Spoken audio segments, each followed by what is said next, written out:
Reyna Filipinas Diamante nakuha ang kiliti ng mga Latina netizens kasalukuyang lumalaban ngayon sa Reyna Hispano-Americana 2025. Let's take a look.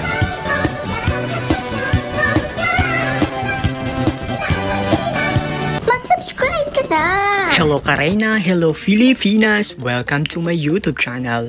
Silipin muna natin ang latest update sa pambato ng Pilipinas na si Diamante na kasalukuyang lumalaban ngayon sa Reyna Hispano-Americana 2025 sa bansang Bolivia.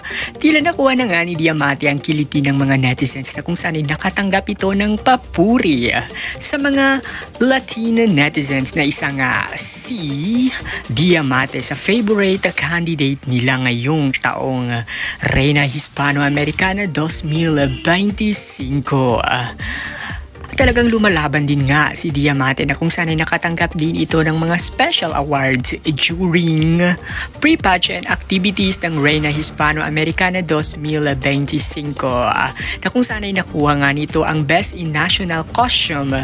Kabilang din ito sa Reyna Hispano-Americana 2025 Top 5 Tourism International.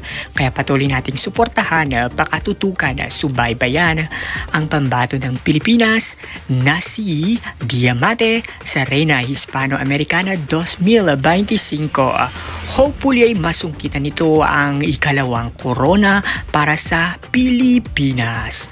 Buenos dias, buenas noches, bueno.